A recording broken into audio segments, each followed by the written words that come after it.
తాత ముత్తాతల నుంచి నివసిస్తున్న తమ స్థలాలను అక్రమంగా స్వాధీనం చేసుకోవడమే కాకుండా తమను తీవ్ర భయాందోళనకు గురి చేస్తున్న సంస్థపై చర్యలు తీసుకోవడమే కాకుండా తమకు ఇప్పించాలని ప్రభుత్వానికి కొండకల్ తాండా వాసులు విజ్ఞప్తి చేశారు. సోమాజిగూడ ప్రెస్ క్లబ్లో ఏర్పాటు చేసిన విలేకరుల సమావేశంలో తాండా వాసులు రవి, లక్ష్మణ్ చందర్లు మాట్లాడుతూ రంగారెడ్డి జిల్లా శంకర్పల్లి మండలం కొండకల్ గ్రామానికి చెందిన సర్వే నెంబర్ 362, 363, 364, 377లోని తమ భూములను ఓ ప్రముఖ నిర్మాణ సంస్థ అక్రమంగా స్వాధీనం చేసుకోవడానికి ప్రయత్నిస్తోందని ఆవేదన వ్యక్తం చేశారు. గత ప్రభుత్వంలోని మంత్రులను అడ్డుపెట్టుకుని కబ్జాకు ప్రయత్నాలు ప్రారంభించారని తెలిపారు. ప్రభుత్వం మారిన అనంతరం తమకు న్యాయం జరుగుతుందని భావించినా ప్రయోజనం లేకుండా పోయిందని వాపోయారు. తమకు న్యాయం చేయాలని సంబంధిత అధికారులకు ఫిర్యాదు చేసేందుకు ప్రయత్నిస్తే తమపైనే అక్రమ కేసులు బనాయిస్తూ చంపేస్తామని బెదిరింపులకు పాల్పడుతున్నారని కన్నీరు పెట్టుకున్నారు. ప్రస్తుత ప్రభుత్వాలను ఓ కీలక మంత్రి తమకు అండగా ఉన్నారని, మీరేం చేయలేరని సదరు సంస్థ ప్రతినిధులు భయపెడుతున్నారని చెప్పారు. ముఖ్యమంత్రి రేవంత్ రెడ్డి ప్రత్యేక దృష్టి సారించి పేదలను వేధిస్తున్న బడాబాబులకు బుద్ధి చెప్పాలని విజ్ఞప్తి చేశారు. నా పేరు శంకర్ నాయక్, కొండకల్ తాండా, శంకర్పల్లి మండలం, రంగారెడ్డి డిస్ట్రిక్ట్. కొండకల్ల తాండా అంటారు మా ఊరిని. కొండకల్ ఊరికే కలుస్తుంది మనకి ఆమ్లెట్. కొండకల్ తాండా అంటే ఊరికి ఆమ్లెట్. ఎలక్షన్స్ అయినా రెండు ఒకటే. కొండకల్ తాండా అది. నా పేరు శంకర్ నాయక్, రంగారెడ్డి డిస్ట్రిక్ట్, రంగారెడ్డి జిల్లా, ఆర్ఆర్ డిస్ట్రిక్ట్. అక్కడ మా సమస్య ఏంటంటే, ఇప్పుడు ఉన్న మా సర్టిఫికెట్ ప్రకారం ఆ భూములు లేని అడుగుతలేము. ఉన్న కాడికి మాకు పీటీలు ఉన్నాయి, సర్టిఫికెట్లు ఉన్నాయి. ఈ ఉన్న కాడికి నాకు 10 గుంటల భూమి ఉంది పాస్బుక్లో. ఇక నాకు మా నాయనకు 4 ఎకరాల లవణ పట్ట వచ్చింది. ఇది నాకు కావాలి. నా 10 గుంటల పొజిషన్లోకి వెళ్తే బోన్సాలను పెట్టి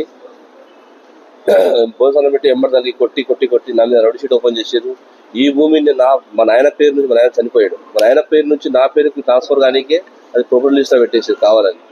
దాన్ని హైకోర్టు నుంచి వాళ్ళ కాలు మొప్పించుకొని నా పేరు ట్రాన్స్ఫర్ చేయించుకున్నాం. ఇప్పుడు ఈ పొజిషన్లో వెళ్ళాలన్నా నేను వాళ్ళ పర్మిషన్ తీసుకొని వెళ్ళాలి. అసలు మా వాళ్ళు మెయిన్ మాట ఏం చెప్తలేరు. మా తండాల శవం చచ్చిపోయినా కూడా వాళ్ళకి ఫోన్ చేసి ఎక్కడ కాలబెట్టాలి, ఎక్కడ బొంద పెట్టాలనేది వాళ్ళకి అడిగేదాకా మాకు బయటికి ఆ బౌండరీలోకి వెళ్ళి బయటికి పోనీకి పర్మిషన్ లేదు. అక్కడ అప్పుడే 10 మంది వచ్చేస్తారు, బోన్సార్లు వచ్చేస్తారు, అక్కడ నుంచుంటారు, బయటికి పోనీకి లేదబ్బా అంటారు. స్థానిక పోలీసులు ఫుల్ ఏమన్నా వాళ్ళు ఒక్క ఫోన్ చేస్తే మా దగ్గరకు వచ్చి మమ్మల్ని వేసుకోబోతారు. మేము 100 కంప్లైంట్ ఇచ్చిన బస్ అటకాయించారు. మెయిన్ అపర్ణ విక్రమ్ రెడ్డి అంటే ఆయన ఒకప్పుడు మొత్తం కొట్లాడిండు, ఆయనకు మాకు నడిచింది. ఆయన ఎంతో న్యాయం చేస్తుండేనేమో. ఈ అపర్ణ ఎప్పటి నుంచి అయితే ఇన్వాల్వ్ అయిందో, అపర్ణ హిల్స్ అయితే ఇన్వాల్వ్ అయిందో అప్పటి నుంచి మాకు కేసుల మీద కేసులు మొత్తం గవర్నమెంటే మాది. అప్పుడు టీఆర్ఎస్ గవర్నమెంట్ మాదే అన్నారు, ఇప్పుడు కాంగ్రెస్ గవర్నమెంట్ మాదే అంటున్నారు. అంటే ప్రతి గవర్నమెంట్ లో మీ అయితే మరి గవర్నమెంట్ మేము లేని గవర్నమెంట్ ఎక్కడిది? మేము లేని పోలీసులు ఎక్కడిది? పోలీసులకు కంపెనీ జీతం ఇస్తుందా, లేకుంటే మనం ప్రజలం జీతం ఇస్తున్నామా? మేము ట్యాక్స్ వల్ల మీకు జీతాలు తీసుకుంటారు, మాకు వాళ్ళ సమానం చూడాలి కదా. మీరు మేము సీఎం గారిని అడుగుతున్నాం న్యాయం, రేవంత్ రెడ్డి గారిని అడుగుతున్నాం. ఈసారి మేము రేవంత్ రెడ్డి వస్తేనే మాకు న్యాయం జరుగుతుంది. రేవంత్ రెడ్డికి ఓటేసినాము, బరాబర్ రేవంత్ రెడ్డి ఇంటికి కూడా వెళ్తాం. మాకు న్యాయం జరగకపోతే రేవంత్ రెడ్డి ఇంటికి వెళ్తాం, మన ఇంద్రాపట్ల ధర్నా చేస్తాం. గుండోపేట భూమి ఉంది, ఇది వల్లభరాయ స్వామికి 42 ఎకరాల భూమి ఉంది. పొద్దున ఆ ఛానల్ వాళ్ళు వచ్చారు, ఆ ఛానల్ మొత్తం మన కవర్ చేసారు. 42 ఎకర్స్ ఆ ల్యాండ్ కూడా మొత్తం అపర్ణ కంపెనీ వాళ్ళే భూ కబ్జాలో పెట్టుకున్నారు, వాళ్ళ హ్యాండ్ వల్ల పెట్టుకున్నారు. అలా మేము జొన్నసేలు గిన్నెసేలు వేస్తే కూడా ఇళ్ళకి ఖాళీ చేస్తారా లేదా అని చెప్పి ఇక మేము చెప్పడానికి మాట మీడియా ముందు చెప్పొద్దు. మొత్తం లంబడి లంజా పడుకున్నారా, అది ఇది చెప్పడానికి పోతుంది. ఇక మా ఆడలు లెటరింగ్ పోతేనే వాళ్ళు డోన్ కెమెరా ఎగిరేస్తుంటే దాన్ని అర్థమైంది. ఇక పేరు రవి రాఠోడ్, కొండకల్ అంటే రంగారెడ్డి డిస్ట్రిక్ట్, శంకర్పల్లి మండల్, కొండకల్ విలేజ్, కొండకల్ తాండా. మాకు చాలా ఇబ్బంది. అంటే ఈ కింబటి అనేటి ఆయన అప్పుడు భూస్వామి దగ్గరికి వచ్చి మా పెద్దలు పూర్వీకులు వాళ్ళ ల్యాండ్ కొన్నారు, 300 ఎకరా 300 కొన్నారు. మాకు 38 మా తాతకు వచ్చింది, అది అమ్ముకున్నాము. అమ్మంగా 33 ఎకరాల 9 గుంటలకి వచ్చి 10 గుంటలు ఉంది. ఇక అది అమ్ముకుంది మాకు వద్దు. మళ్ళీ మాకు పీటీ ఉంది ల్యాండ్ 361, 362, 63, 64, 77లో. అయితే మేము అందులోకి ఎంచి 64లో 8 ఎకరాల 38 గుంటలు అమ్ముకున్నాం. 10 ఎకరాల టోటల్ ల్యాండ్ అది. 10 ఎకరాలకి ఎంచి ఎకరా 2 గుంటలు ఉండాలి. 77లో ఏమో 19 ఎకరాల 11 గుంటలు. అందులోకించి మేము 15 ఎకరాల 39 గుంటలు అమ్మినాం. మాకు ఉండాల్సిన దాంట్లో ఎంత 3 ఎకరాల 12 గుంటలు ఉండాలి. మొత్తం టోటల్ కలిసి 4 ఎకరాల 14 గుంటలు. అది ఇంట్లో 363లో 10 ఎకరాల పీటీ ల్యాండ్ ఉంటుంది. 362లో 19 ఎకరాల 27 గుంటలు ఉంటుంది. టోటల్ కలిసి 4 ఎకరాల 34 ఎకరాల 1 గుంట ఉంటుంది. అది మాకు ఒక పక్కన మాది గొల్చిమని చెప్తున్నాం. లేదంటావా దానికి మనము 60-40 అనేది ఉంటుంది. 60-40 ప్రకారం మాకు ఏమొస్తుందో అది పక్కన మాకు ఇచ్చేసేయడానికి లేదని వాళ్ళు అంటారు. 300 ఎకరం మేము కొన్నాం. మేము ఒక్కరేమే కాదు, తండాల దగ్గర దగ్గర 400 కుటుంబాలు ఉంటాయి. 400 కుటుంబాలకు ఇదే రకంగా ఉంది. 2-3 లేని వాళ్ళు ఉన్నారు, కానీ ఇదే పద్ధతి ప్రకారం మేము ఇగో ఇట్లా ఈ పద్ధతితో కొన్నాం మేము అన్ని అందరికీ. అందరం 300 ఆయన రాసిచ్చిన రిసిప్ట్లు ఇవన్నీ ఆయన నర్సింహారెడ్డి రాసిచ్చింది మాకు. మళ్ళీ అందులో మాకు ఏమొచ్చింది, సర్టిఫికెట్ మాకు ఇచ్చారు, గవర్నమెంట్ సర్టిఫికెట్ ఇచ్చారు 2 ఎకరాలకు. ఇదేమో రికార్డ్ వాళ్ళకు ఉంది, పాస్బుక్లో ఎక్కింది రికార్డ్. ఇగో 363లో 2 ఎకరాలు పాస్బుక్లో ఎంట్రీ అయింది, సర్టిఫికెట్ వచ్చింది, వాళ్ళ పేరు మీద రికార్డు ఉంది. వాళ్ళ పేరు మీద రికార్డు ఎందుకు అని దొంగ సర్టిఫికెట్ అంటారు.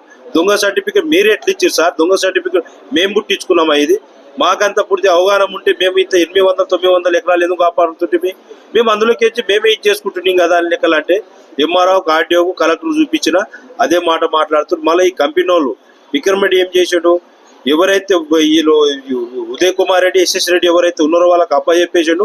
ఆయన కూర్చున్నాక అన్ని మీరే చూసుకోండి అని చెప్పేసి వేరే ఒక పెద్ద మనిషి మాట్లాడితే గిట్టాగా ఏమన్నాడంటే, అరే ఏమున్నా నమ్మడంలోకి న్యాయం చేయబ్బా, నీ ఆపద నుంచి భూమి కాపాడారు, మళ్ళీ ఇంకోటి నీ దగ్గర ఉన్నారు, నీకు మళ్ళీ వాళ్ళు 38 వస్తే గిట్ట నీకు అమ్మిరు కదా, రూపాయికి అమ్మిరా, 2 రూపాయలకు అమ్మిరా, మాకు సంబంధం లేదు, అడుగుతలేరు, వాళ్ళకు ఉన్నది వాళ్ళకు చేసిస్తే అయిపోతుంది కదా అని. అంటే నేను మొత్తం కంపెనీకి అప్పచెప్పిన అబ్బా అని చెప్తే వాళ్ళ కంపెనీ వాళ్ళు ఏం చేస్తారు, మేము అడిగినా నేను, అయ్యా సారు మీరు ఎంత కొన్నారు ల్యాండ్, విక్రమ్ రెడ్డి దగ్గర ఎంత ల్యాండ్ అయితే, విక్రమ్ రెడ్డికి మాకు సమస్య ఉంది, మీరు ఎంత కొన్నారో అది చెప్పండి, 200 కొన్నారా 300 కొన్నారా మీరు ఒక పక్కన జరుపుకోండి, మాది అందులో పీటీ ఉంటే గిట్ట మీరు క్లియర్ చేసుకోండి, మాకు ఒక పక్కన జరిపేసేయండి. లేదంటావా మొత్తం ల్యాండ్ కాడికి రాండి, రాకుండి మా విక్రమ్ రెడ్డికి మాకు ఏదైనా ఉంది, విక్రమ్ రెడ్డి మేము మాట్లాడుకున్న తర్వాత మీరు దిగండి, లేదు మాకు మొత్తం అప్పచెప్పిండి అని చెప్పేసి రౌడీలను, గుండాలను, చిక్కులను, బోన్సర్లను, మళ్ళీ మా ఎస్టీ ఆడవిలలో గిన దొరికొచ్చి మా మీద చాలా దారుణం అంటే చాలా కొట్టిపేయడానికి, దీన్ని పెట్టి భయపట్టియడానికి, భయకూరులో ఎక్కల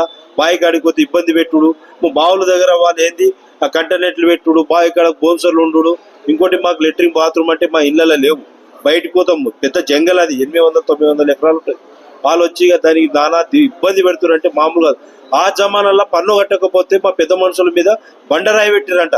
మా పెద్ద మనుషులు చెప్పారు, బండరాయి పెట్టి ఇప్పుడు ఏం కావాలో చెప్పండి, మాకు న్యాయం కావాలి, మాకు ఇవి ఏదైతే సర్టిఫికెట్ ఉందో సర్టిఫికెట్ ప్రకారం మాకు 363 సర్వే నంబర్ ప్రకారం మాకు న్యాయం కావాలి. ఇది గవర్నమెంట్ ల్యాండ్, మాకు పీటీ ఉంది, పీటీ న్యాయం కావాలి.